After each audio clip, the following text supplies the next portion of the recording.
저는 나선거구에서 출마한 서동열입니다.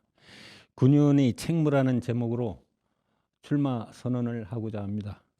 군의원이 하는 일 중 가장 중요한 것이 조례를 만드는 것이라 생각하는데, 여기서는 금강수계법으로 예를 들어 설명하겠습니다.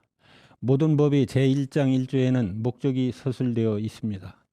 금강수계법이 제1장 1조에 있는 목적의 내용은 수질보호, 주민복지 향상으로 요약되는데, 여기서는 문제가 되고 있는 수질보호에 대해서 말씀드리겠습니다.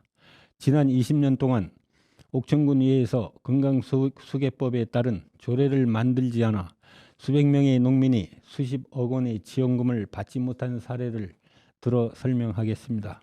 법에서는 누구는 지원금을 주고 안 주고 하는 상세한 내용을 기술하지 않으므로 조례에서 이것을 각 지역의 실정에 맞게 만들어야 하는 것입니다. 그래서 군의원은 법을 입법적으로 해석해서 조례를 만드는 작업을 하는 것입니다.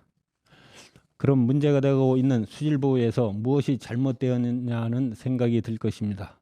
지난 20년 동안 누구는 수질보호를 위해서 친환경 퇴비를 지원해주고 친환경 퇴비를 안 주는 농업인이 있으면 어떻게 수질보호를 잘할 수 있겠습니까?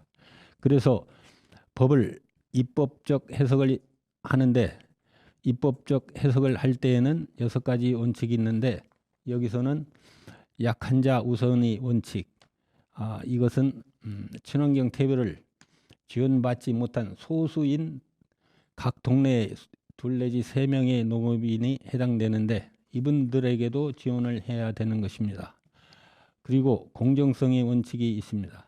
누구는 친환경 퇴비를 주고 누구는 안 주는 공정의 원칙에 맞지 않으니까 수질보호가 제대로 될 수 있겠습니까?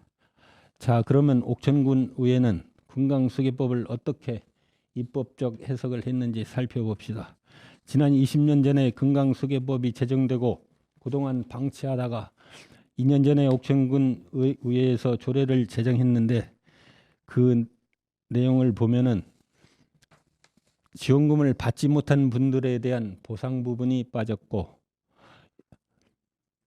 이처럼 군의원이 조례를 만들지 않으면 억울한 분들이 생기는 것입니다. 그래서 군의원이 책무 중 가장 중요한 것이 조례를 만드는 것이라고 하는 것입니다.